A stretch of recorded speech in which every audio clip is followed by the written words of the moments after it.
में दो major front पर जंग लड़ी जा रही है। फिलहाल सबसे बड़ा फ्रंट है पश्चिम एशिया का ईरान फ्रंट और दूसरा फ्रंट है यूरोप का यूक्रेन फ्रंट। दोनों जगह एक खतरा कॉमन है, डर्टी बम का खतरा। क्योंकि आज युद्ध सिर्फ गोली बारूद मिसाइल से नहीं लड़ा जाता। आज इलेक्ट्रॉनिक वॉरफेयर, साइबर वॉरफेयर के अलावा एक ऐसा वॉरफेयर है जिससे दुनिया दशकों पहले भी घबराती थी और आज भी घबराती है, जो न्यूक्लियर बम से ज्यादा खौफनाक है। यह है साइकोलॉजिकल वॉरफेयर, जो न्यूक्लियर बम के मसाले से तैयार होता है और फिलहाल ईरान में जारी जंग में इसका खतरा महसूस किया जा रहा है।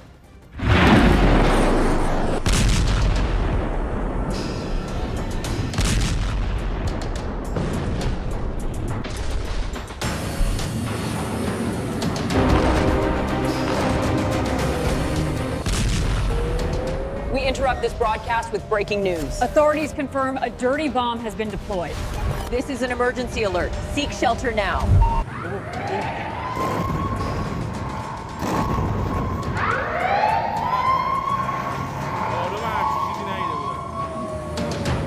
ईरान धधक रहा है, आसमान से आग बरस रही है और जमीन पर सिर्फ तबाही का मंजर है।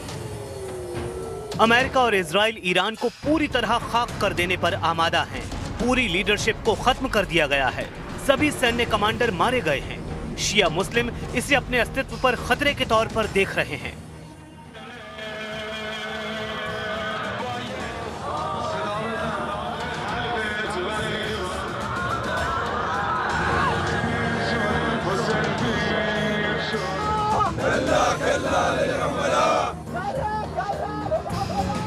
ईरान फिलहाल लड़ रहा है, लेकिन उसके भी हथियारों का गोदाम खाली हो रहा है।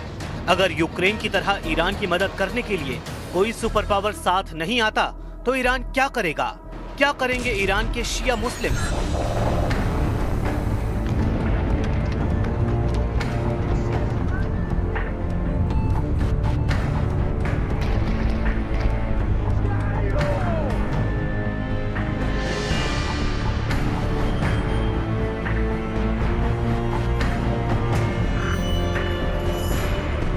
ये कहानी का अंत नहीं है, ये तो उस महाविनाश की शुरुआत है जिसका अंदाजा अमेरिका को भी है और जिसने ये जानते हुए रिस्क लिया है, और वो है डर्टी बम। पिछली बार जब 2025 में अमेरिका ने ईरान के न्यूक्लियर ठिकानों पर हमला किया था तो एक गलती हो गई थी।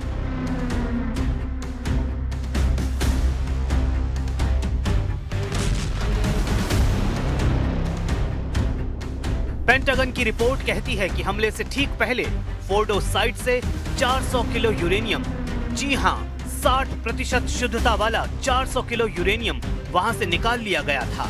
ये इतना बारूद है जिससे एक दो नहीं बल्कि पूरे 9 परमाणु बम बनाए जा सकते हैं। 60% एनरिचड यूरेनियम हथियार बनाने के लिए काफी बेहतर मटेरियल है। हालांकि ईरान अभी भी एक पूरी तरह से काम करने वाले असली वॉरहेड को बनाने से काफी दूर है।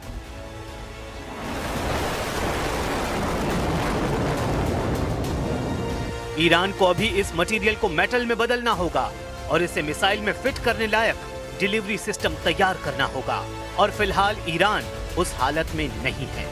अब सवाल है कि क्या ईरान के पास तबाही मचाने का कोई और शॉर्टकट है?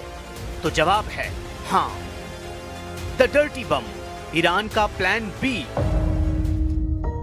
एक ऐसा शॉर्टकट जो असली परमाणु बम से भी ज्यादा खौफनाक है।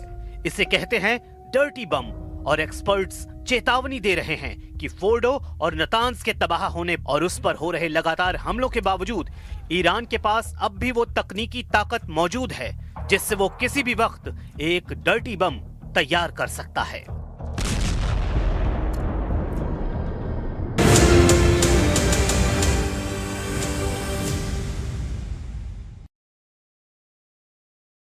अब सवाल है कि आखिर ये डर्टी बम है क्या? पूरी दुनिया इससे खौफ क्यों खाती है? साथ में सवाल ये भी कि क्या ईरान वो डर्टी बम बनाने वाला है या बना चुका है, और क्या डर्टी बम का वो बटन दबने वाला है? क्या ईरान का नेतृत्व अपने ही देश को राख में बदलने का वो खौफनाक फैसला लेगा?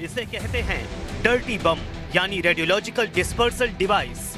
ये हॉलीवुड की कोई फिल्म नहीं है, ये वो खौफनाक हकीकत है जो आज हमारे शहरों के दरवाजे पर खड़ी है।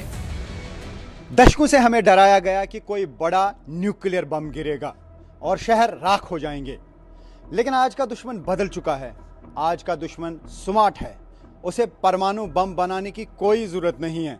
वो अस्पतालों और कारखानों के कचरे से डर्टी बम बना सकता है।